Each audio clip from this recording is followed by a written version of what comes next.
গতকাল অগ্নিগর্ভ পরিস্থিতি তৈরি হয় বেরমজুরে। আজও থমথমে বেরমজুরের বিস্তীর্ণ এলাকা। প্রশাসনের নজরদারিতেই বসানো হচ্ছে সেখানে সিসিটিভি। বিভিন্ন এলাকা ঘুরে দেখছেন ডিজি এডিজি, কথা বলছেন গ্রামবাসীদের সঙ্গেও। আইন নিজের হাতে না তোলার কথাও বলছেন তারা। ডিজি এলাকা ছাড়তেই ফের উত্তপ্ত হয়ে পড়ে বেরমজুর। পুলিশের সঙ্গে বচসা বাঁধে গ্রামবাসীদের। আটক হয় বেশ কয়েকজন। ঝাঁটা লাঠি নিয়ে প্রতিরোধ করেন মহিলারা। জারি হয় 144 ধারা।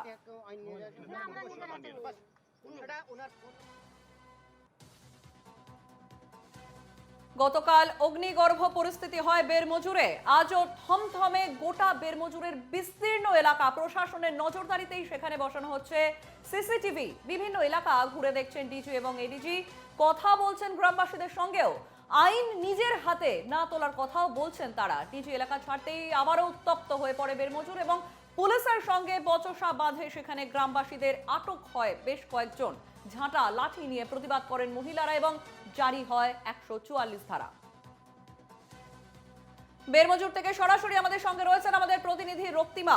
রক্তিমা, আমরা দেখেছি গতকাল অর্থাৎ শুক্রবারও অগ্নিগর্ভ হয়েছে বেরমজুরের গোটা এলাকা।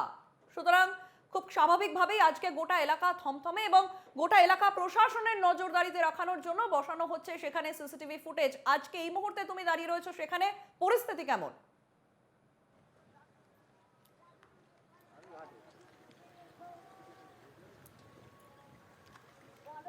দেখো, একদমই তাই। গতকালই আমরা দেখেছি যে কিভাবে উত্তপ্ত হয়ে উঠেছিল সন্দেশখালীর এই বেরমজুর। আমরা কিছুক্ষণ আগে কিন্তু সেখানে ছিলাম এবং ঠিক আমি যেখানটা দাঁড়িয়ে রয়েছি এই খেয়া পার হয়ে কিন্তু ওই পারটাই হচ্ছে বেরমজুর।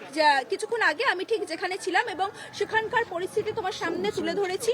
এবং দেখো, তোমাকে জানিয়ে রাখি যে ইতিমধ্যেই কিন্তু পুলিশি ক্যাম্প সেখানে বসানো হয়েছে। গ্রামবাসী যারা রয়েছেন তাদের যা অভাব অভিযোগ রয়েছে সেই ক্যাম্পে এসে তারা জানাচ্ছেন এবং সেখান থেকে কিন্তু পুলিশের তরফে কিন্তু সেই অভিযোগগুলো নেওয়া হচ্ছে। দেখো, তোমাকে জানিয়ে রাখি পুলিশ সূত্রে যেটা খবর, যেটা জানা যাচ্ছে, আজকে সকালে ইতিমধ্যেই কিন্তু শেখ শাহজাহানের ভাই শেখ সিরাজউদ্দিন তার বিরুদ্ধে কিন্তু 4টি অভিযোগ জমা পড়েছে পুলিশের কাছে। এবং একই সঙ্গে দেখো, তোমাকে জানিয়ে রাখি এই যে শেখ সিরাজউদ্দিন তার বিরুদ্ধে যেমন জমি দখলের অভিযোগ রয়েছে, মহিলাদের উপর অত্যাচার থেকে শুরু করে একাধিক অভিযোগ রয়েছে। সেই সমস্ত বিষয় কিন্তু আজকে যারা গ্রামবাসীরা রয়েছেন তারা কিন্তু সেখানে অভিযোগ দায়ের করছেন যে পুলিশের ক্যাম্প রয়েছে। এবং দেখো, তোমাকে দেখিয়ে রাখি এই যে এখন আমি ঠিক যেখানটা দাঁড়িয়ে রয়েছি এই পারটা অর্থাৎ সন্দেশখালীর এই জায়গাটা, এখানেও তোমাকে আমি দেখাবো এই পয়েন্টে এই যে খেয়া পার এই হওয়ার যে জায়গাটা, এই পয়েন্টেও কিন্তু তুমি দেখতে পাচ্ছ পুলিশ রয়েছে। এবং স্বাভাবিকভাবেই আমরা কিন্তু আজকে ধামাখালী থেকে যখন আসি এই পারে সন্দেশখালী, গোটা চত্বরটাই কিন্তু পুলিশি নিরাপত্তায় মুড়ে ফেলা হয়েছে যাতে কোনো রকম অপ্রীতিকর ঘটনা না ঘটে। তুমি জানো, কালকেও ডিজি এডিজি তারা নিজে এসেছেন, এসে যারা গ্রামবাসী তাদের সঙ্গে কথা বলে গিয়েছেন। এবং তোমাকে জানিয়ে রাখি আজকে পরিস্থিতি খতিয়ে দেখতে কিন্তু আজকে রাজ্যের 2 মন্ত্রী পার্থ ভৌমিক এবং সুজিত বসু তারাও আসছেন। কিন্তু প্রশ্ন কিন্তু এখানেই বারবার করে উঠছে, যেখানে ডিজি আসছেন এডিজি আসছেন তারা গ্রামবাসীদের সঙ্গে কথা বলে যাচ্ছেন, কিন্তু 51 দিন পার হয়ে গেল শেখ শাহজাহানকে কেন ধরতে পারছে না পুলিশ? তার কিন্তু কোনো সদুত্তর নেই, প্রশাসনের তরফেও কোনো সদুত্তর নেই। এবং খুব আশ্চর্যজনক ভাবে কালকে আমরা দেখি তৃণমূলের তরফে যে প্রেস কনফারেন্স করা হয় সেখানে মন্ত্রী চন্দ্রিমা ভট্টাচার্য তিনি একটা দাবি করেছেন যে যেহেতু শেখ শাহজাহানের ইডির কেস রয়েছে সেক্ষেত্রে শেখ শাহজাহানকে ধরার দায়িত্ব ইডির, পুলিশের নয়। সুতরাং এই বিষয়গুলো নিয়ে যখন রাজনৈতিক চর্চা শুরু হয়েছে তখন রাজনৈতিক প্রতিনিধিরাও প্রত্যেকদিন সন্দেশখালীতে আমরা দেখছি আসছেন। আজকেও তোমাকে জানিয়ে রাখি যেমন তৃণমূলের প্রতিনিধি দল আসছে, একই সঙ্গে বাম নেত্রী মীনাক্ষী মুখোপাধ্যায় তিনিও কিন্তু আসছেন, যেটা জানা যাচ্ছে তিনি ইতিমধ্যেই সন্দেশখালীর উদ্দেশ্যে রওনা দিয়েছেন। তবে সব মিলিয়ে কিন্তু একেবারে থমথমে পরিস্থিতি বলা যায়। তুমি দেখতেই পাচ্ছ যে আমি ঠিক যেখানে দাঁড়িয়ে রয়েছি সেখানে খুব সাধারণ মানুষের আনাগোনা একেবারে নেই বললেই চলে। এবং তোমাকে আমি এই যে খেয়া পারাপার হচ্ছে সেটাও তোমাকে একটু দেখাবো।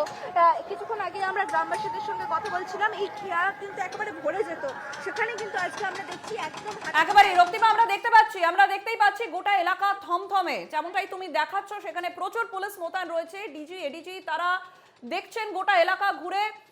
সেখানে বহু যে সমস্ত রাজনৈতিক দল তারা নেতৃত্বরা যাচ্ছেন, সেখানে কথা বলছেন সেখানকার মহিলাদের সঙ্গে, সেখানকার স্থানীয় মানুষের সঙ্গে।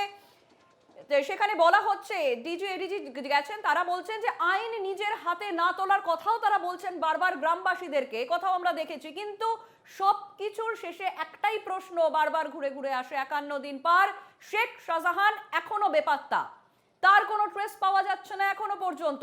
সেই জায়গা থেকে এলাকার মানুষজন, তাদের কি প্রতিক্রিয়া, কতটা শান্ত থাকতে পারবে তারা?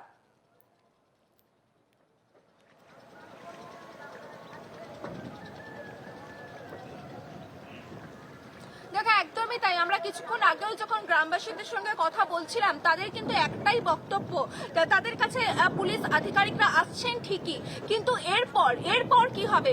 পুলিশ এখন রয়েছে, কিন্তু আর 2 সপ্তাহ পর, আর 3 সপ্তাহ পর তারা তো থাকবেন না। একদম, শেখ একদম। শাহজাহান এই প্রশ্নই তো যতদিন বারবার না তুলছে যতদিন অচেনা স্থানীয় থেকে মানুষ। যাচ্ছেন, মূলত তাদের মনে কিন্তু একটা ভয় কিন্তু থেকেই যাচ্ছে। একেবারে ধন্যবাদ রক্তিমা।